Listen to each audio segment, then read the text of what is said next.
মানুষ হিসেবে আমরা ক্রমাগত নিজেকে প্রকাশ করার প্রয়োজন অনুভব করি, তার জন্য আমরা কথা বলি, ভাব বিনিময় করি এবং মানুষের মতো প্রকাশ প্রকৃতিতে কিন্তু বেশ বৈচিত্র্যপূর্ণ। শিল্প ও সংস্কৃতি আসলে দুই ধরনের অভিব্যক্তি যা মানুষ নিজেদেরকে প্রকাশ করার জন্য বেছে নিয়েছে।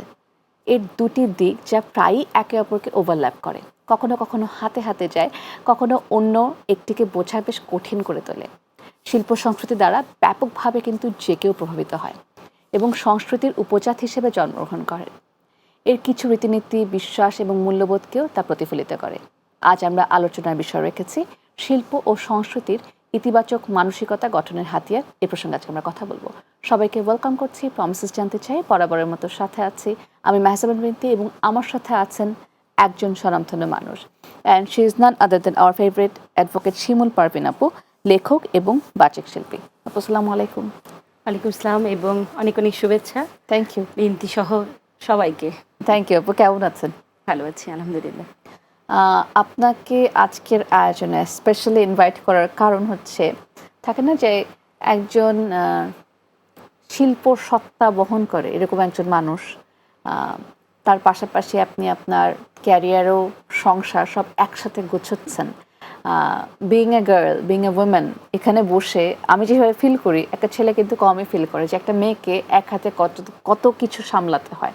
তারপর আমি যদি আপনার কাছে আসি যে এত নিয়ম কানুন, এত কি বলবো রেস্ট্রিকশনস কিংবা কাজের প্রেশার কিংবা দায়িত্ববোধ, এই জায়গাগুলো মেনটেন করে নিজের শিল্প সত্তাকে আপনি কিভাবে আসলে ফিট করেন? ধন্যবাদ বিনতি, খুব সুন্দর একটা প্রশ্ন। আর আজকের বিষয়টাও এত সুন্দর। শিল্প এবং সংস্কৃতি আমাদের ইতিবাচক মানসিকতা সহায়ক। তো এটি ধরেই যদি বলি, ওই যে এই সহায়তাটা করে শিল্প সাহিত্য, আমাকে উজ্জীবিত রাখে। সেই জন্য ওই মেনটেইন শব্দটার সাথে আমি একাকার হয়ে গেছি। কারণ যখনই একটু মন খারাপ হওয়ার কোনো বিষয় আসে বা খুব প্রেশার যেটা আসে, তখন কিন্তু একটা বই আমাকে মুক্তির স্বাদ দেয়, একটা আনন্দের স্বাদ দেয়। একটা নতুন কবিতা লিখলে আমি যেভাবে উজ্জীবিত হই, নতুন করে আমি আবার রিচার্জ হয়ে যাই। সেই বিষয়গুলো কিন্তু আমার আসে এই শিল্প সাহিত্য চর্চা থেকে। এবং বিভিন্ন রকম সাংস্কৃতিক কর্মের সাথে জড়িত থাকার কারণে এত অনুষ্ঠান হয় আমাদের, যাতে করে প্রেশারগুলোকে আর প্রেশার মনে হয় না, তখন ওটা আনন্দে পরিণত হয়ে যায়। আমার মনে হয় যে আমরা যখন কোনো কাজ, কোনো প্রফেশন ভালোবেসে করি, ওইখানে আর কাজের প্রেশার, হ্যাঁ দিন না রাত কতটুকু কাজ করলাম, 2 ঘন্টার জায়গায় 4 ঘন্টা আসলে খেটে আসলাম, ব্যাপারটা কিন্তু আসলে গায়ে লাগে না। তো বলে জব স্যাটিসফ্যাকশনের একটা ব্যাপার। তবে শিল্প সাহিত্য বিষয়টা না এমন, এটা মানুষের মনোজগৎকে এত বেশি বিস্তৃত করে, যেটা বলে পাখি যেমন আকাশে ওড়ে। আমাদের মানে যারা আমরা লেখালেখির সাথে জড়িত বা সাংস্কৃতিক কর্মকাণ্ডের সাথে জড়িত আছি, ছোট থেকেই সবসময় যেন মনে হয় এরকম একটি বিচরণ ক্ষেত্র আমাদের আকাশ হলো এই লেখার জায়গা বা সাহিত্য চর্চার জায়গা বা সাংস্কৃতিক কর্মকাণ্ডে থাকার জায়গাটা আকাশের মতো বিস্তৃত। তো ওই জন্য ব্যালেন্স কথাটার সাথে ওইভাবেই যেন একাকার হয়ে গেছি ছোট থেকে। আমার মনে হয় যে আপু যারা অনেক কাজ করে কিংবা যাদেরকে আমরা অনেক প্রোঅ্যাক্টিভ দেখি তাদের জীবনে, সেটা যে কোনো সেক্টর হতে পারে, আপনার সংসার হতে পারে, সামাজিক কোনো কর্মকাণ্ড হতে পারে, কারো বই পড়া হতে পারে, কারো লেখা হতে পারে, কারো নাচ গান হতে পারে। তারপর সামাজিক মানুষ হিসেবেও তো আমাদের সমাজের প্রতি কিছু দায়িত্ব, কর্তব্য, আনুষ্ঠানিকতা থাকেই, এটা সবারই কম বেশি আমাদের আছে। তো সব কিছু মিলে যারা খুব প্রোঅ্যাক্টিভ থাকে, তারা কিন্তু আসলে নেতিবাচক চিন্তা করার সময় তাদের নেই। সেটাই আমার কিন্তু এরকমই মনে হয়। তো এই যে আমরা যারা প্রোঅ্যাক্টিভ আছি, অনেকে কিন্তু আসলে প্রশ্ন করে এত কিছু কিভাবে করো, কেমনে পারো। তো আপনার কাছে যদি আমি এই প্রশ্ন রাখি, কোন ব্যাপারটা আপনাকে ফুয়েলের মতো কাজ করে, যে এটা আমাকে শক্তি দেয়? ওই যে বললাম, লেখালেখি, বই পড়া, এগুলো আমাকে আসলে খুব শক্তি দেয়। এক নতুন কিছু লেখা, এটির মধ্যে যখন ডুবে থাকি, তখন একদম ভুলে থাকা অনেক কিছু। কারণ একটা লেখার আগে আমি, অনেকে হয়তো আমার সাথে দ্বিমত পোষণ করবেন, কিন্তু আমি বলবো যে এত পড়াশোনা আমার করা লাগে। আমি, অন্য লেখকরা হয়তো বাই বর্ন রাইটার হয়ে যান, তার অনেক প্রতিভা নিয়ে, কিন্তু আমি অত প্রতিভাবান লেখক না, আমাকে অনেক পড়াশোনা করতে হয়। একটা কবিতা লেখার আগে আমার মনে আছে, আমার বনলতা সেনের না বলা কথা একটা পত্রকাব্য পড়ার আগে আমাকে 11টা বই পড়তে হয়েছিল। কারণ হিস্ট্রির থেকে আমি একদম বিচ্যুত হতে চাইনি, একটা লাইনও যেন আমার কোনো ভুল ইনফরমেশন আমি যেন মানুষকে না দিই। এখন আমার একটি বইয়ের কাজ চলছে, শতকবিতায় বঙ্গবন্ধু। তো প্রতিটা কবিতা লেখার আগে আমার এত বই পড়তে হচ্ছে এবং এত ইনফরমেশন আমার ভিতরে নিতে হচ্ছে যেন আমি একটা জায়গা থেকেও কোথাও যেন আমার ইনফরমেশনটা আমি যেন সঠিকভাবে দিতে পারি। তো এই যে বললাম, তো এই ব্যাপারগুলো যখন আমার ভিতরে আসে, অনেক পড়াশোনা, অনেক কিছু, এটাই আমার ফুয়েলের মতো কাজ করে। একটা কিছু লেখার আগে আমি যখন অনেক কিছু পড়ে নিই, আমার নিজের জানার জায়গাটাও কিন্তু অনেক বিস্তৃত হয়ে যায়। আমি অনেক কিছু নিজের ভিতরে নিতে পারি, ওটি নিয়ে আমরা আলোচনা করতে পারি, ঝগড়া করতে পারি। আমার খুব সম্প্রতি একটা লেখা, সৌমিত্র চট্টোপাধ্যায় মারা যাওয়ার পরের দিন, তো ওই কবিতাটা ছিল এরকম, ওনার বিভিন্ন বইয়ের লাইন নিয়ে নিয়ে কবিতাগুলো আমি ইয়ে করলাম। সাথে সাথে দেখলাম কলকাতা থেকে একজন আমাকে মেসেঞ্জারে লিখেছে, ওটি এবার আমি আবৃত্তি করে ইউটিউবে দিলাম, ফেসবুকেও দিলাম, লিখেছে যে এটি তো অমুকের কবিতার সাথে মিলে যাচ্ছে। তখন আমি আমার ইনফরমেশনগুলো কোথা থেকে নিলাম, সাথে সাথে কিন্তু আমি উত্তরগুলো দিতে পারলাম যে ওনার এই ছবিগুলো তো সারা পৃথিবীর মানুষ নাম জানে, ফেলুদার কথা, বিভিন্ন গল্পেরগুলো। তখন আমি বললাম যে এই জায়গাগুলো থেকে আমরা ইনফরমেশনগুলো পেয়েছি, এটি তো কারো না কারোর সাথে একটু জায়গায় মিলে যেতেই পারে।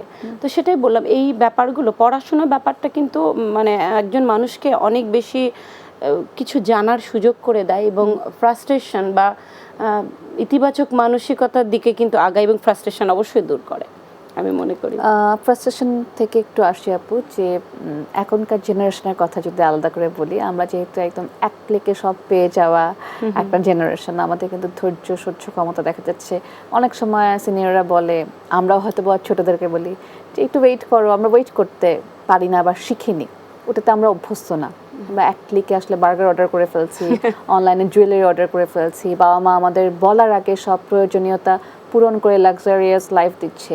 সো অনেক ক্ষেত্রে দেখা যায় যে সব কিছু পেতে পেতে চাহিদা বা পাওয়ার যে মজা বা আনন্দটা, আনন্দিত হওয়া, নিজেকে সময় দেওয়া, মানসিক প্রশান্তি জায়গা ফিল করা যে আলহামদুলিল্লাহ আমার এটা আছে, এটা আমাদের এই জেনারেশনে কিছুটা অনেকাংশ অভাব, যার জন্য কিন্তু চারিদিকে অস্থিরতা বলেন, ফ্রাস্ট্রেশন বলেন, ডিপ্রেশন বলেন, ব্যাপারগুলো বেশ এখন প্রকট। কিন্তু তো এই প্রসঙ্গে আপনার কাছ থেকে একটু শুনবো, তার আগে একটা ছোট্ট ব্রেক নিয়ে আসছি। Sorry for the interruption.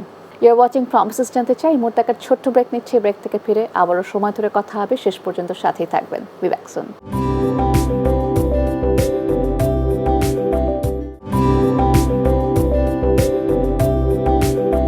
Welcome back to promises জানতে চাই। বরাবরের মতো সাথে আছি আমি মেহসাবিন বিনতি এবং আমার সাথে আজকে আছে শিমুল পারভিন আপু। কথা বলছি শিল্প ও সংস্কৃতি ইতিবাচক মানসিকতা গঠনের হাতিয়ার। তা তো অবশ্যই, তবে কিভাবে শিল্প ও সংস্কৃতি প্রতিনিয়ত আমাদেরকে কি বলবো একদম পজিটিভিটি ছড়িয়ে দিচ্ছে চারিদিকে, জীবনে আনন্দ দিচ্ছে, ডিপ্রেশন থেকে দূরে রাখছে, সেই ব্যাপারগুলো ছোট ছোট এক্সাম্পল দিয়ে, জীবন থেকে নেওয়া ঘটনা দিয়ে আপনাদের সামনে তুলে ধরার চেষ্টা করব। সাথেই থাকুন আপু। যে প্রশ্ন ছিলাম যে ডিপ্রেশন থেকে যদি কেউ মুক্তি পেতে চায়, আমরা সবসময় বলি বা যারা সাইকোলজিস্ট, সাইকিয়াট্রিস্ট, তারা কিন্তু বলেন যে গেট বিজি। তুমি কি ভালোবাসো? তুমি গান গাইতে ভালোবাসো, গান প্র্যাকটিস করো। তোমার বয়স 45, সমস্যা নেই, তুমি ড্রয়িং শুরু করে দাও, তোমার যেহেতু ড্রয়িং বা আর্ট ফর্মে আগ্রহ আছে। তা আপনি কি বলবেন যে যারা ডিপ্রেস, যারা মন খারাপ, যারা নেগেটিভিটিটা আগে ক্যাচ করে, তাদের উদ্দেশ্যে আপনার আসলে কি বলবো, কোনো যেখানে শিল্প সংস্কৃতি হেল্প করবে, আপনার কি আইডিয়া তাদেরকে শেয়ার করবেন? আমার বক্তব্য হলো পজিটিভ থিঙ্কিং যেটা, এটা কেউ কিন্তু জন্মগত নিয়ে আসে না, এটা পরিবেশ পরিস্থিতির কারণে আস্তে করে নিজের আত্মবিশ্বাস বাড়ানোর ব্যাপারটা মানুষ অনেক দিন ধরে অনেক কিছু পরিস্থিতি শিকার হতে হতে কিন্তু এগুলো আসে। আমি যদি আপনি যেমন বলছিলেন যে নিজের গল্প না শব্দটা শুনতে শুনতে কিন্তু আমরা বড় হয়েছি। আপনি যেমন বলছেন আজকালকার বাচ্চারা সব কিছু পেয়ে যায়, কিন্তু আমাদের ছোটবেলাগুলো কিন্তু এমন ছিল না, আমরা না শুনতে শুনতে বড় হওয়া। ওই নাগুলোর মধ্যে দিয়েই কিন্তু আমরা হ্যাঁগুলোকে আবিষ্কার করেছি। একটা কিছু পেতে গেলে বাবা মার কাছে চাইতে চাইতে অনেক দিন পরে পাওয়ার যে আনন্দ, আর বাসার পরিবেশটাও আমাদের এমন ছিল যে সবসময় এইগুলোর ভিতরে বাবা মা আমাদেরকে ইনভলভ রাখার চেষ্টা করতেন। যেহেতু অনেক ভাই বোন তখন আমরা ছিলাম, বড় ভাই বোনদের দেখেও শিখেছি, এটাও একটা বিষয়। এখন তো একটা বাচ্চা সবার, তো সারাদিন নেট নিয়ে থাকে, ইউটিউবে এটা ওটা দেখছে। আর আমরা কিন্তু বড় ভাই বোনদের কাছে, আমার সব ভাই বোনেরা আর্ট স্কুলে যেত, তো ওদের কাছ থেকে আর্ট শেখার অনুপ্রেরণাটা পেয়েছিলাম। বই পড়ার একটা মানসিকতা আমাদের বাসায় ছোট থেকে, আমাদের লাইব্রেরি ছিল আমার মায়ের নামে, মর্জিনা লাইব্রেরি, তো সেই লাইব্রেরি থেকে আমরা ভাই বোনেরা আবার নিজেরা টোকেন দিয়ে দিয়ে বই নিয়ে পড়তাম। তো ওই পড়ার অভ্যাসটা হওয়ার কারণে হয়েছে কি যে ফ্রাস্ট্রেশন শব্দটা, ডিপ্রেশন শব্দটা আমি নিজে ব্যক্তিগতভাবে আমি কখনোই অনুভব করিনি, কারণ আমি সারাক্ষণ কিছু না কিছু শেখার মধ্যে দিয়েই আছি। আমি অনেকগুলো কোর্স করেছি, সেগুলো সব কিন্তু যে আমি মঞ্চে গান করার জন্য গান শিখেছি বা নাচ করার জন্য নাচ শিখেছি তার জন্য নয়, আমি জানার জন্য। অনেকগুলো শিল্পকলায় কোর্স করেছি, 1 বছরের স্বল্পমেয়াদী যে কোর্সগুলো, 4টা-5টা আমি এখনও ভর্তি আছি। গৌড়ীয় নৃত্যের আমি এখনও স্টুডেন্ট, পল্লী গীতের এখনও স্টুডেন্ট, ভায়োলিনের স্টুডেন্ট। তো আমি শুধুমাত্র এগুলো আমি মঞ্চে করার জন্য না, নিজেকে ডেভেলপ করার জন্য, জানার জন্য যে এই জিনিসগুলো আমার লেখায় কিন্তু কখনো কখনো কাজে এসে যায়। আমাকে অনেকে বলে এগুলো শিখে কী করবে, এই বয়সে কি শেখার কিছু আছে? আমি এটা বিশ্বাস করি না যে এই বয়সে শেখার কিছু নেই। তো এইগুলো আমাদের যেটা করে যে এই ব্যস্ততা আমাদের যেটা একদমই ডিপ্রেশনের ধারে কাছ দিয়ে যেতে দেয় না। তো আমার সবার উদ্দেশ্যে এটাই বলা, নিজেকে অনেক বেশি ব্যস্ত রাখতে হবে যেটাতে ভালো লাগে।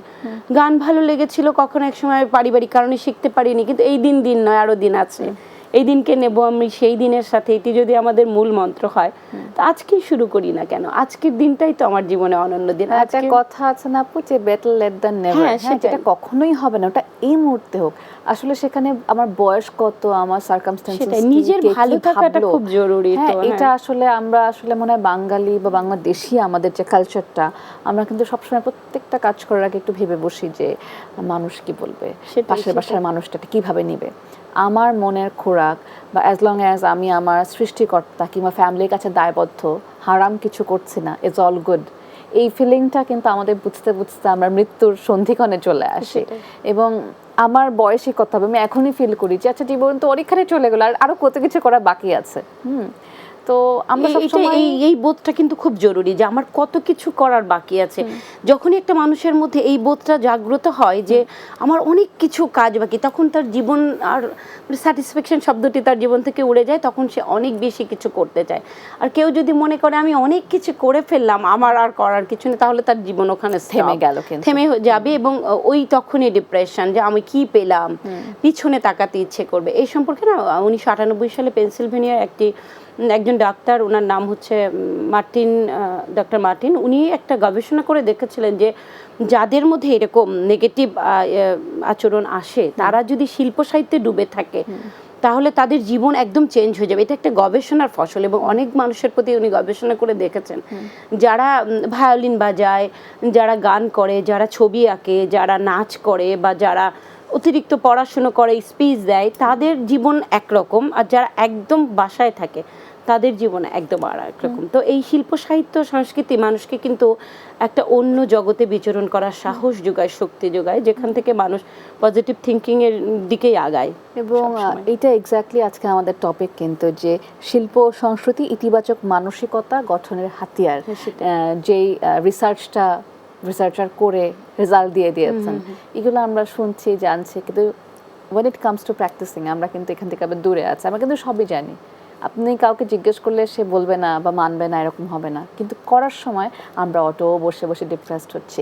আপু আরেকটা বিষয়, সেটা হচ্ছে একটা কথা বলে না যে সায়েন্সে তো আছে যে আমরা যখন খেলাধুলা করব, একটু হাঁটবো, একটু ফিজিক্যাল এক্সারসাইজ করব, শখের বইটা পড়বো, ব্রেইন শরীরকে অ্যাক্টিভ রাখবো, আমাদের কিন্তু নানা রকম হরমোন নিঃসৃত হচ্ছে, ডোপামিন নিঃসৃত হচ্ছে, ওইটাই আমাকে হচ্ছে ভালো লাগার অনুভূতি দেয়। নানা রকম হরমোনাল সিক্রেশনের জন্য তো আমার কষ্ট হচ্ছে, আমার রাগ হচ্ছে, আমি উল্লাসিত হচ্ছে, আমার ভালো লাগছে। তো ওই ভালো লাগার সাথে পজিটিভিটিটা জড়িত, সেই পজিটিভিটির সাথে আসলে শিল্প সাংস্কৃতিক কর্মকাণ্ডটা জড়িত। ইকুয়েশনটা খুব সহজ, কিন্তু আপনার কাছে যদি আরেকবার আসে আপু, সেটা হচ্ছে আপনি যখন আসলে ল প্র্যাকটিস করছেন, সেখানে কিন্তু অনেক নেগেটিভিটি দেখতে হয়।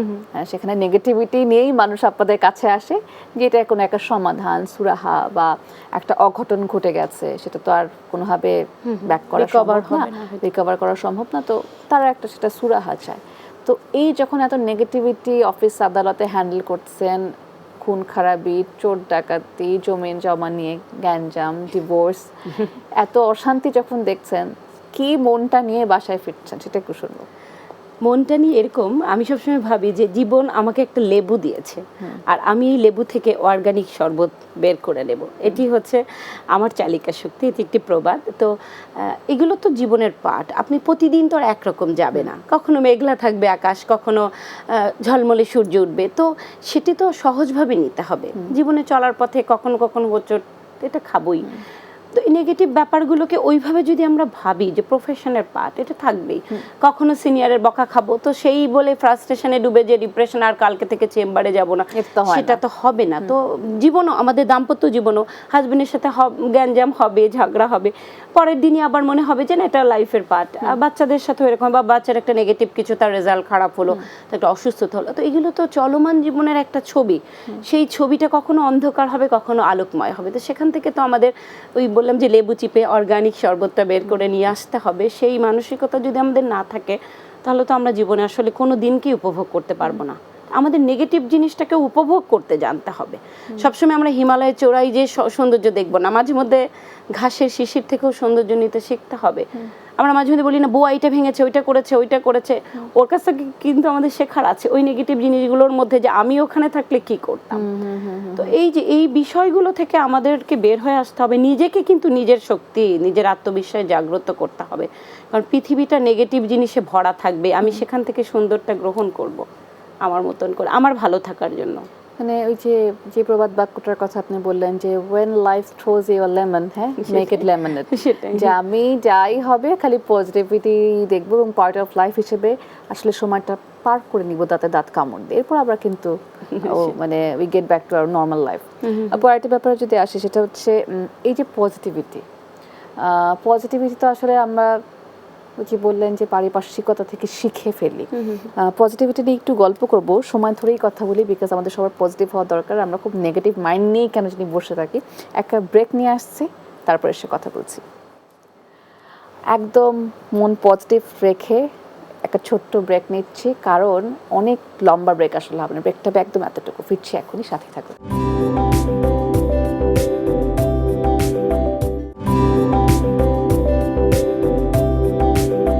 ওয়েলকাম ব্যাক টু প্রমিসেস জানতে চাই। বরাবরের মতো সাথে আছি আমি মেহসান বিনতি, এবং আজকে আমরা কথা বলছি শিল্প ও সংস্কৃতি ইতিবাচক মানসিকতা গঠনের হাতিয়ার। খুবই ধ্রুব সত্য বিষয়, উপলব্ধি আমরা সবসময় করি কিন্তু কাজ একটু কম করি। তো আপনাদেরকে একটা ছোট্ট রিমাইন্ডার দেওয়ার জন্য আজকে বুঝে শুনে আমরা এই টপিক রেখেছি, এবং সেরকমই একজন মানুষকে সামনে নিয়ে বসিয়েছি যার কথা শুনতে ভালো লাগবে, যার কাজ দেখতে ভালো লাগবে, এবং সেখান থেকে গল্প ছলা আমরা ছোটোখাটো কিছু শিখে নিব, এবং তখনই আমাদের আজকে প্রমিসেস মেডিকেল লিমিটেড যে আয়োজনটা সেটা আসলে সার্থক হবে। Thank you so much for being with us. আমরা সরাসরি আজকের আয়োজনে ফিরছি। আপু, যেখানে ছিলাম যে নেগেটিভিটি ও পজিটিভিটি, যে মানুষগুলো খুব পজিটিভ তাদের সেই পজিটিভ এনার্জি কিন্তু চারিদিকে ছড়িয়ে যায়। আবার একটা মানুষ যখন সারাদিনে নেগেটিভ কথা বলছে, সেই নেগেটিভ ব্যাপারটাও কিন্তু আমাদের ব্রেনেও কাইন্ড অফ ঢুকে যায়। আমি যতই পজিটিভ হই না কেন, যে ও বারবার বলছে এটা এমন হবে না, তুমি পারবে না, আমরা কিন্তু আসলে ওই সেলফ কনফিডেন্সের জায়গাটা একটু ভেঙে দেয়। তো ইটস ভেরি ইম্পর্টেন্ট যে আমার পাশের মানুষটা অনেক পজিটিভ হবে, অনেক ইজি গোয়িং হবে। তো যখন একটা মানুষ পাশের মানুষটাকে পজিটিভ পাচ্ছে না, এবং দেখা যায় যে একটা সার্টেন টাইমের পর কিন্তু একটা মানুষ খুব একটা পরিবর্তিত হয় না। যেমন 6-7 বছরের একটা বাচ্চাকে যা বললাম, যা শিখালাম, যে স্পিরিটটা আসলে আমি দিয়ে দিলাম, সে বহন করছে ইজিলি, কাদা মাটির মতো আর কি, শেপ দেওয়াটা খুব ইজি। কিন্তু 30, 35, 40, 50 বছরের একটা মানুষকে, যে জীবনের অনেকখানি দেখে ফেলেছে, গড়ে গেছে শক্তভাবে, তাকে কিন্তু আর নড়ানো যায় না, ভালো জিনিসও লাইক কি বলবো ইনজেক্ট করা যায় না। সেক্ষেত্রে আসলে আপনার সাজেশন কী হবে? অনেকের কিন্তু কমপ্লেইন থাকে, দুঃখ থাকে, এখান থেকে হতাশ হচ্ছে। ওই পুরানো কথাই ফিরে যেতে হবে, কারণ যদি তার একটা জায়গায় সে ফিক্সড হয়ে যায় যে আমি আমার এখান থেকে নড়বো না, তখন তাকে অনেক বই পড়তে হবে। আসলে বই যেভাবে আপনার ভিতরের জানার জায়গাটাকে বিস্তৃত করবে, সেটি কিন্তু আর কোনো কিছু করতে পারবে না। একটা জিনিস সেটা আমি দেখছি না, ভিজুয়াল না, আমার মনের জগতে আমি একটা কল্পনার রাজ্য তৈরি করে নিলাম, সেখান থেকে কিন্তু অনেক কিছু নিলাম ভিতরে। সেখান থেকে যদি সে একটুখানি গ্রহণ করতে পারে যে হ্যাঁ আমার এই পজিটিভ মানসিকতা, বা ভালো ভালো বই, বিখ্যাত বই, মোটিভেশনের বই বা আদার্স যেসব লিখে গেছেন বড় বড় রাইটাররা, তাদের বই পড়লে অনেকটা চেঞ্জ আসবে। এবং আমি বলবো যে সোশ্যাল গ্যাদারিংটা দরকার, অনেক বন্ধু বান্ধব, যদিও এখন প্যান্ডামিকের সময় আমরা বলছি একটু দূরত্ব রেখে, কিন্তু ভালো বন্ধু কিন্তু অনেক বড় একজন মানে সহায়ক এই বিষয়ে, পজিটিভ থিংকিং এর বিষয়ে। মানুষের বন্ধু বা আশেপাশের কাছের মানুষ দেখে কিন্তু কিছুটা বোঝা যায় সে কেমন, সে কেমনটা চিন্তা করে, কেমনটা ভাবে। হ্যাঁ, এখানে অনেকে হয়তো দ্বিমত পোষণ করবে, যেমন আমি সবার সাথে মিশছি, ভালো খারাপ অমুক তুমুক হ্যাঁ, ভালোটা সব। নিচ্ছেন, আপনি আমি ভালোটা ভালোটা নিচ্ছি নিচ্ছেন, এবং as নেগেটিভটা long as বর্জন he is করছেন। good to হ্যাঁ। me, আমার কোনো সমস্যা নেই। এবং মানুষের সাথে মিশলে তার অনেক কিছু অনেক শেখা যায় পজিটিভ কিন্তু। অ্যাটিটিউড Yes, আমরা yes. নিচ্ছি, এটাকে ভিতরে যদি ধারণ করি, যে রিঙ্কির কাছ থেকে আজকে আমি শিখে গেলাম ও কি সুন্দর করে হাসে সবসময়, এটাই ওর একটা পজিটিভিটি। তো এইটা আমি যদি ভিতরে নিতে পারি, যে হাসি দিয়েও কিন্তু মানুষকে অনেক উৎসাহ উদ্দীপনা দেওয়া যায়, যে একটা মানুষের হাসি কিন্তু আরেকজনের ভিতরে Right. সংক্রমিত করে, ছড়িয়ে যায় তার সৌন্দর্য, তার ভিতরের পজিটিভ থিঙ্কিং। আর আপনি যেটা বলছেন কি অ্যাডভাইস দিতে চাই, আমি বলবো যে ব্যস্ত রাখতে গেলে কিন্তু শিল্প সাহিত্য চর্চার কোনো বিকল্প নেই। একটি গান গাওয়ার পরে, সে পুরানো সেই দিনের কথা হোক বা আমার হিয়ার মাঝে লুকিয়ে ছিলে দেখতে আমি পাইনি তোমায়, আপনার ভিতরে যে একটা আনন্দ, ভিতরে যে আপনি বলছিলেন হরমোন নিঃসরণ হয়, ভালো লাগার যে হরমোনটা নিঃসরণ আপনাকে সারাক্ষণ বাঁচিয়ে রাখবে, নেগেটিভ কিছু মনে আসতেই দেবে না। একটা ভালো কবিতা শোনার পরে, আরে এত সুন্দর একটা কবিতা আপনাকে যখন অনেকক্ষণ ভাসিয়ে রাখলো, এইগুলোর কিন্তু কোনো বিনিময় মূল্য হয় না, এগুলোর দাম কোটি টাকা। এগুলো আপনাকে পজিটিভ এবং বলবো চরম পজিটিভের দিকে নিয়ে যাবে জীবনের প্রতিটা দিন আনন্দ। আপনার গাড়ি বাড়ি কিছুরই দরকার হবে না, যে একটি ভালো পড়া, ভালো বইয়ের, ভালো কবিতার, ভালো গানকে মূল্যায়ন করতে পারবে, সে লাখ টাকার জিনিস ক্রয় করে নিল। তো আমি সেটাই বলবো, খুব মন খারাপ থাকলে একটা শিল্পকলার যে একটা নাটক দেখেন, একটা গানের অনুষ্ঠান দেখেন, একটা আবৃত্তির অনুষ্ঠান দেখেন, একটা কবিতা পড়েন, একটা খুব সুন্দর ইউটিউব থেকে গানের লাইন দিয়ে নিজে গুনগুন করে গান, কিংবা একটু ভায়োলিনটা যদি কারোর বাসা থেকে ধরে একটা সারগাম ধরেন, মনটা যে এত ভালো হয়ে যাবে। মন ভালো রাখার কোনো বিকল্প আমি মনে করি নেই আর এট কিছু। The end of the day, এই যে আমরা টাকার পিছনে দৌড়াচ্ছি, আমরা এত পরিশ্রম করছি, আমরা এত পলিটিক্যাল অনেক কিছুতে জড়িয়ে যাচ্ছি, অনেক ক্ষেত্রে খারাপ কাজ করছি, অনেক ক্ষেত্রে অন্যের ক্ষতি করে নিজের একটা কিছু হাসিল করতে যাচ্ছি। দিন শেষে আমরা কি কখনো চিন্তা করেছি আমরা কেন করছি? আসলে কিন্তু ভালো থাকার জন্য। তো ভালো অবশ্যই, থাকার হ্যাঁ। যে বিষয়টা, নিজের খ্যাতি নিজে ছড়িয়ে পড়ুক, এটার জন্যই তো আমার হাতে আছে। ডোপামিনটা আমার শরীর থেকে end of the day secretion সেটাই, হবে, সেটাই। এটা আমার কন্ট্রোলে আছে। আমি ছোট কাজটা বাদ দিই, যেটা সবচেয়ে ইম্পর্ট্যান্ট, যেটা সবচেয়ে সহজ, যেটা সবচেয়ে ইনস্ট্যান্ট রেজাল্ট দেবে, সেটা বাদ দিয়ে আমরা কেন জানি বলবো যে মনে হচ্ছে জানছি না, বুঝছি না, শুনেও শুনছি না, দেখেও দেখছি না, আমরা অন্য একদিকে দৌড়াচ্ছি, যেখান থেকে আমরা অনেক সময় গুণাগার হচ্ছি, যেখান থেকে আমরা অনেক সময় মানুষের ক্ষতি করছি, যেখান থেকে অনেক সময় মানুষের যে খারাপ করছি সেই হায়াটা লেগে আবার আমরা আমাদের ক্ষতিতে আবার ব্যাক করছি। তো আপনার কি মনে হয়েছে যে শিল্প সংস্কৃতি আমরা যেভাবে বলছি, হ্যাঁ, ইন রিয়েলিটি আমরা এটার ভ্যালুটা ঠিক ওভাবে উপলব্ধি কিন্তু করছি না, আমরা শুধু বলছি। আর এখনকার বাচ্চাদের যদি আমরা বলি যে শিল্প চর্চা, বাচ্চারা সারাদিন একটা ব্যাগ কাঁধে, প্রথমে স্কুল, তারপর কোচিং, তারপর টিচার, তারপর হুজুরের কাছে পড়ো, কিংবা ধর্মীয় আলোচনা সেগুলো রয়েছে, তারপর কি হয়তো বা শখ করে কিছু শিখছে, সেটাও বাবা মা বলছে আচ্ছা তোমার বেশি প্রেশার পড়ে যাচ্ছে, 1 ঘন্টার গিটারটাও তুমি ছেড়ে দাও। ওই বাচ্চারা কিন্তু কোনো আর যাওয়ার জায়গা নেই, খেলার মাঠ নাই। এই বাচ্চাগুলোর জন্য আসলে প্যারেন্টসদেরকে কি বলবেন? আমাদের তো আসলে লিমিটেশনস অবশ্যই আছে, কি বলবেন?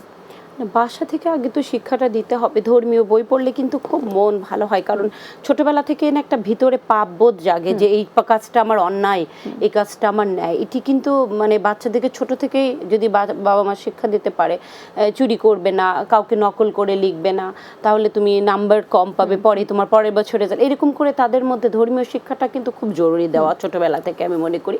সাথে সাথে শিল্প সাহিত্য চর্চাটা হলো কি তাদের একটা আলাদা একটা জগৎ হলো, পড়াশোনার বাইরেও একটা ছেলে মেয়ে যখন খেলাধুলো বলেন, গান বাজনা বা আরও অন্য আবৃত্তি চর্চা হোক, বক্তৃতা হোক, বিতর্ক, অন্যদিকে না জড়ায়, তার ফ্রি টাইমগুলো সে কিন্তু প্রপারলি ইউজ করতে পারলো। তখন তার মাথার ভিতর মনে হলো না ইন্টারনেট নিয়ে একটু খেলি, এই করি বন্ধুদের সাথে, মানে তার ভিতরে আর নেগেটিভ কোনো চিন্তা আসলো না। সেই জন্য না দরকার ছোটবেলা থেকে বাবা মার এই দিকগুলো খেয়াল করা। এবং আমরা শুধু বাবা মা না, আমাদের ভাই বোনদেরকে যারা আমরা একটু ওদের চেয়ে বুঝলাম, তাদেরকে আমরাও ইনভলভ করতে পারি। নিজের একটা কাজে, একটা অনুষ্ঠানে গেলাম, ছোট ভাই বোনকে সাথে করে নিলাম, দেখলো, শিখলো, দেখেও তো অনেক কিছু শেখা যায়। আর শেখ ফজলুল করিমের তো একটা কবিতা আপনারা ছোটবেলায় পড়েছেন সবাই, কোথায় স্বর্গ কোথায় নরক, কে বলে তা বহুদূর, মানুষেরই মাঝে স্বর্গ নরক, মানুষের তা সুরাসুর। তো আমরা যা করব সেটাই কিন্তু প্রতিফলন আমাদের আয়নায় আমরা দেখব, পৃথিবীর আয়নায় যা আমরা পৃথিবীকে দেব সেটারই প্রতিফলন আমরাই পাবো।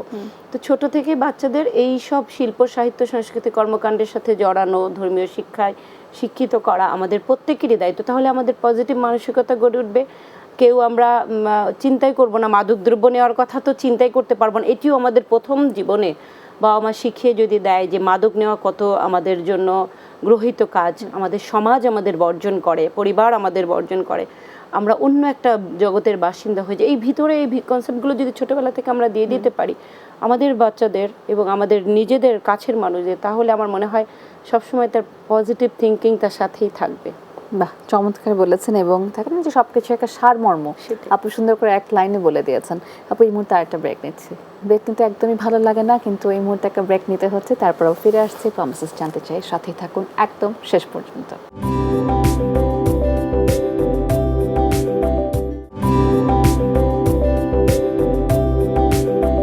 Welcome back, you are watching promises জানতে চাই উইথ মেহজাবিন বিনতি। আমার সাথে আজকে আছেন অ্যাডভোকেট শিমুল পারভিন। কথা বলছি শিল্প ও সংস্কৃতি ইতিবাচক মানসিকতা গঠনের হাতিয়ার। জীবনের অনেকগুলো রুম থাকে, আমরা সবাই জীবনে ভালো থাকতে চাই, ভালো করতে চাই, একদম সব জায়গায় খ্যাতি পেতে চাই, শান্তিতে থাকতে চাই, কিন্তু লাইফে আমাদের যা যা এনে দিয়েছে সে ব্যাপারগুলো আমরা অনেক সময় উপলব্ধি করি না, দৌড়াদৌড়ি করছি।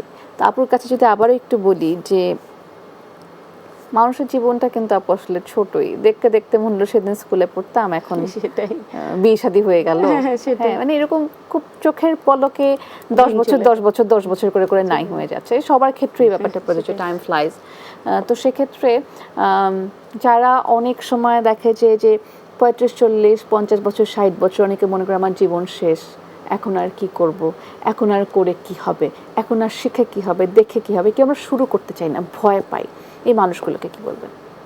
শুরু করতে হবে, ভয় পেলে তো চলবে না, ভয়কে তো জয় করতে হবে। কারণ পিছনের জীবন তো পিছনের জীবন, সামনে কিন্তু সবসময় চিন্তা করতে হবে আমার কালকের দিনের জন্য কিন্তু আমরা বেঁচে আছি, কালটা সুন্দর হবে।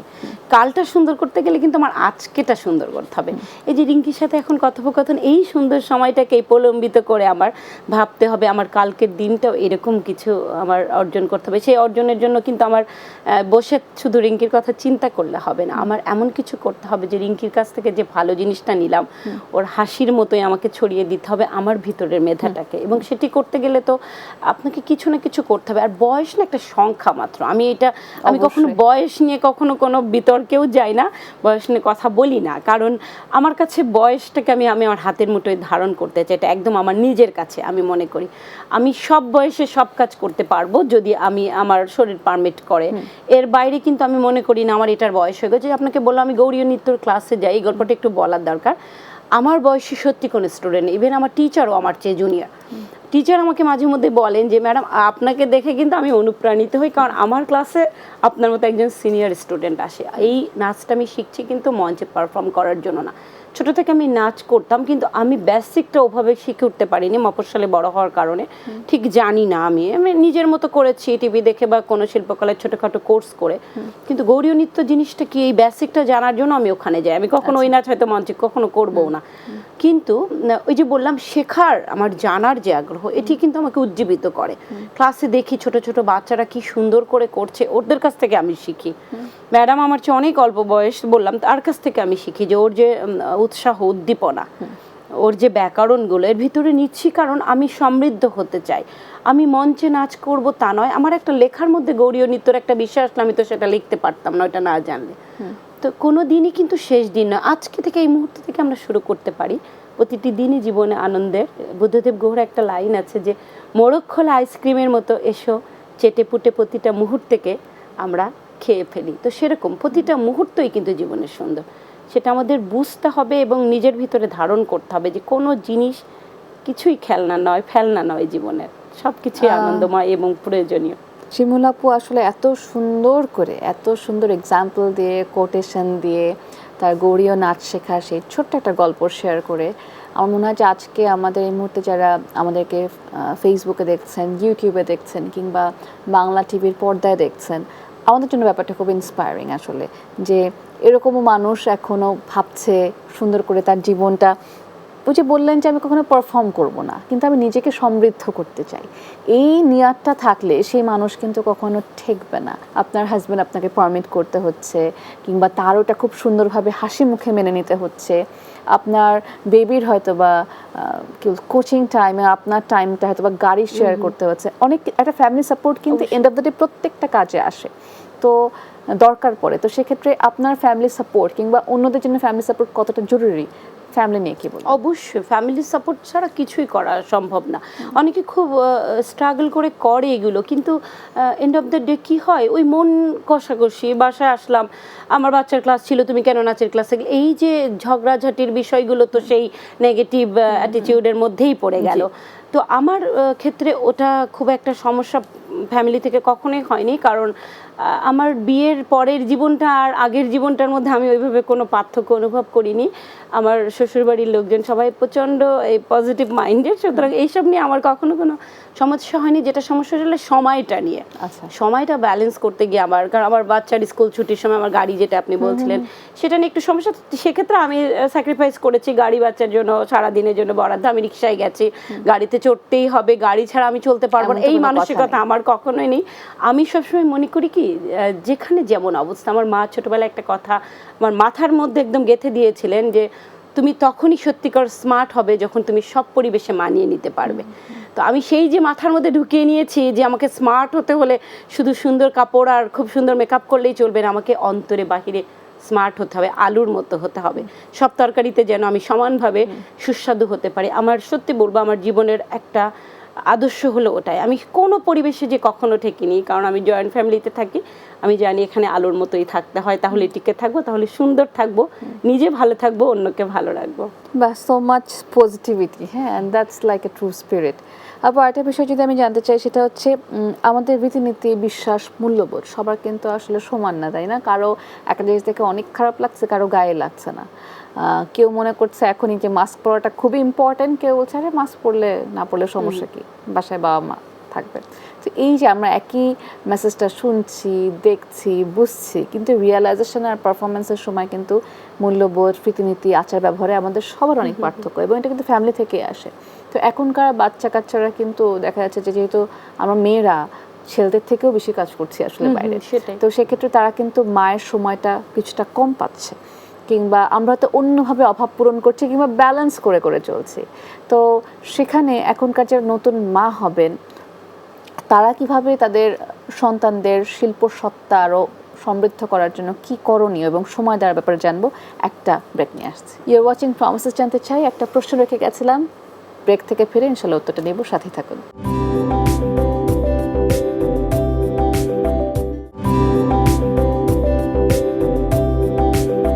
ইউর ওয়াচিং প্রমিসেস জানতে চাই উইথ মেহজাবিন বিনতি। আজকে আমাদের আলোচনার বিষয় শিল্প ও সংস্কৃতি, ইতিবাচক মানসিকতা গঠনের হাতিয়ার। এতক্ষণ সময় ধরেই গল্প করছিলাম এবং গল্পের ছলে চেষ্টা করেছি ছোট ছোট ইনফরমেশন আপনাদের সাথে শেয়ার করার জন্য।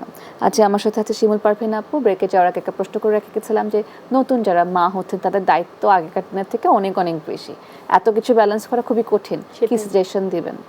অবশ্যই ওই যে পজিটিভ থিঙ্কিং, এটা নিয়েই তো আগাচ্ছিলাম। তো তারা যদি অনেক বেশি বই পড়েন এবং ওই যে গান শোনেন, বা আবার বাচ্চা হওয়ার পরেও বাচ্চাকেও যদি নতুন নতুন রাইমস, আমরা ছোটোবেলায় যেটা পড়তাম হাট্টিমা টিম টিম, এই যে একটা কল্পনায় বিচরণ করা, তারও কিন্তু মন ভালো থাকে এবং বাচ্চারও মানসিক গ্রোথ হয়। একটা সুন্দর কথা অনেক দামি রত্নের চেয়েও কিন্তু মূল্যবান। আমার মায়ের, যেমন বললাম, কত বছর আগে আমার মা ওই কথাটা আমাকে বলেছিলেন, মাথার ভিতর কিন্তু গেঁথে গেছে। হ্যাঁ, সেরকমই বাচ্চাদেরকে ছোট থেকে এরকম বা পজিটিভ থিঙ্কিংয়ের দিকে আগাবে, মাদক নেবে না, খারাপ চিন্তা করবে না, অসৎ কাজ করবে না, চুরি করবে না, নকল করবে না, এগুলো যদি একদম ছোট থেকে থেকে যখনই পড়া শুরু করলো তখনই মাকে শেখাবে। এবং সময় দেওয়ার ব্যাপারটা যেটা বলছিলেন, এটা তো এখন আমাদের মেনে নিতে হবে, এটা নিয়ে হাহুতাশ করার কিছু নেই, কিন্তু আমরা ওই সময়টুকুই দেবো কোয়ালিটির সময়। আপনি যেমন আসলেন সব কিছু ব্যালেন্স করে, বলেন একটা দাওয়াত থেকে এসছি, সেই জায়গাটা থেকে ম্যানেজ করে তো এসছেন, ওই সময়টুকু কোয়ালিটি সময় দিলাম। তাদের ওখানে গিয়ে আমার এই ব্যস্ততা ওখানে দেখালাম না। অফিসের টাইম অফিস, বাচ্চাকে একদম প্রপার টাইমটুকু দিলাম, এসে আর ফোন রিসিভ করলাম না, নেটে থাকলাম না। আমরা অনেক সময় কিন্তু একটা কমপ্লেইন শুনি যে এই যে কোয়ালিটি টাইম, যেটা আপনি বললেন, চমৎকার একটা পয়েন্ট আপনি মেনশন করেছেন, যে অনেকে মনে করছেন বাচ্চার পাশে এসে শুয়ে শুয়ে আমি ফেসবুক করলাম, আমি তাকে টাইম দিলাম, এবং সে বাচ্চাকেও প্রকৃত মূল্যবোধ দিয়ে ওই অল্প সময় ব্যালেন্স করে বড় করছে, এবং তাতে কিন্তু পুরো পরিবার, হাজবেন্ড সহ লাভবান হচ্ছে। এই জায়গাটা কিন্তু আমাদের বাঙালি ছেলেদের আমি দেখেছি, এইরকম মা আমি অনেক দেখেছি। এবং আমি দেখেছি আমাদের অনেকের চেয়ে তারা অনেক ভালো রেজাল্ট করছে, সেই বাচ্চাগুলো অনেক ভদ্র, অনেক ভালোভাবে তারা বেড়ে উঠেছে, কারণ তারা প্রথম থেকে বুঝতে পেরেছে আমার মাকে এতটা সময় বাইরে থাকতে হয়, এই সময়টুকু আমার মা বাড়ি থাকবেন, আমি এই সময়টাকে একদম প্রকৃতপক্ষে কাজে লাগাবো। আমি আমার অনেক বন্ধুকে দেখেছি যারা চাকরিজীবী, বাসায় যে মেয়েকে পড়াচ্ছে টিচারও রাখে না, ওই আমরাও মাঝে মধ্যে বলি কিভাবে সম্ভব, বলে বাচ্চার জন্য এটা তো করতেই হবে, এটাই তো আমার আনন্দ। তো ওইটা কেউ যদি চিন্তা করে এটাই আমার আনন্দ, আমি আর বাচ্চাকে আমি নিজে পড়াবো, আমি নিজে তাকে শেখাবো, একটা গানের লাইন, একটা কবিতার লাইন, একটা সাংস্কৃতিক চর্চা, একটা বিতর্কের স্ক্রিপ্ট লিখে দিলাম, এই সময়টুকু যদি কোয়ালিটি টাইম বাচ্চাকে দেবে, ঘুরতে যাব বাচ্চাকে নিয়েই, দাওয়াতে গেলাম বাচ্চাকে নিয়ে, সপ্তাহ শেষে সিনেমা দেখলাম একসাথে, বাবা মাকে কিন্তু নিবিড়ভাবে পেলো, ওর যে সান্নিধ্যটা এইটা কিন্তু তাকে পজিটিভ থিঙ্কিং এর দিকে আগালো, এবং তার কিন্তু শিল্প সাহিত্য চর্চাও হয়ে গেল ওই অবচেতনে শেখার মধ্যে। একটা সিনেমা দেখলে তো অনেক কিছু শেখা হয়, একটা শিক্ষণীয় যদি সিনেমা দেখি, শিল্পকলায় যদি একটা আবৃত্তি অনুষ্ঠান দেখি, বাচ্চা অনেক কিছু শিখলো। তো এই পজিটিভ মানসিকতা গড়ে তুলতে গেলে বাবা মাকে কোয়ালিটি টাইমটুকু বের করে দিতেই হবে তাদের, নাহলে একদম ভরসা করে রেখে গেলাম, কাজের বুয়া যেভাবে খাওয়াচ্ছে এসে শুধু শুনলাম এই লাগবে ওই লাগবে, কিনে দিলাম, দামি দামি গিফট দিলাম, সেটা নয়। বরং মাস শেষে তাকে একটা সুন্দর বই কিনে দিলাম, বইটা নিয়ে আলোচনা করলাম, কি পড়েছো এসো তো এটা নিয়ে আলোচনা করি, এখানে লেখক কি বলতে চেয়েছেন, কোনো পজিটিভ জিনিস থাকলে সেটি তার মাথায় গেঁথে, ওই যে ছোটবেলায় বাবা মার কথাগুলো না ওই যে রত্নের চেয়ে মূল্যবান, মাথার মধ্যে সেভ হয়ে থাকে, অনেক মেমোরি দেখবেন আপনি ভুলে গেছেন জীবনে, কিন্তু মায়ের একটা স্মৃতি আপনার এমন ভাবে মাথায় গেঁথে আছে কখনোই ভুলবেন না। বাবার একটা উক্তি যেন জীবনে চলার পথের আদর্শ হয়ে একদম আপনার পথ দেখাচ্ছে।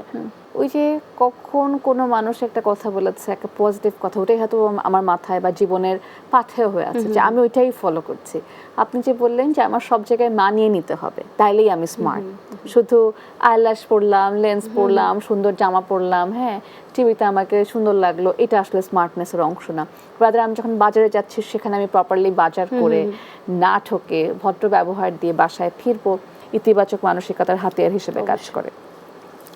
অনুষ্ঠানের মোটামুটি শেষ পর্যায়ে আছি, শেষের দিকে একটু জানতে চাই যে আমাদের সবারই কম বেশি কোনো ইচ্ছা থাকে, আকাঙ্ক্ষা থাকে, কিংবা একটা ফিউচার প্ল্যান থাকে, কিন্তু তো আপনার ক্ষেত্রে আপনি জীবনের অনেকটা দেখে এসেছেন,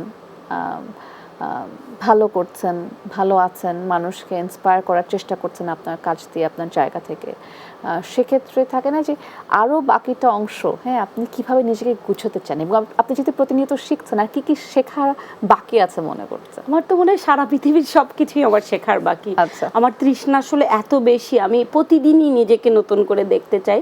আর আপনি যেটা বলছেন নিজের এটা কিভাবে দেখতে চাই, আমার না মানে আমি যেন জীবনের সব নাগুলোকে হ্যাঁতে রূপান্তরিত করতে পারি, আমি নিজেকে সেভাবেই সবসময় জাগিয়ে তুলতে চাই, যে প্রতিদিন আমার কিন্তু কোনো না কোনো নেগেটিভ ব্যাপার আমার জীবনে আসবে, আমি সব কিছু পাবো না, এটা সম্ভব না, কিন্তু সেই না পাওয়াগুলো যেন আমি অলংকার করে পড়ে নিতে পারি আমার জীবনের প্রতি ক্ষেত্রে, এটি আমার জীবনের একমাত্র চাওয়া। আর আমি একজন ভালো মানুষ হতে চাই, পৃথিবীর কাছে আমার আর কিচ্ছু চাওয়ার নেই, আমি প্রতিদিন ভালোভাবে ঘুম থেকে উঠে যেন বলতে পারি লাইফ ইজ বিউটিফুল, এর বাইরে সত্যি আমার আর কিছুই চাওয়ার নেই। That's wonderful. এবং আমার খুবই ভালো লাগবে আপনার সাথে অনলাইন অফলাইন যেখানেই আড্ডা দিই না কেন, আড্ডা জমে যায়।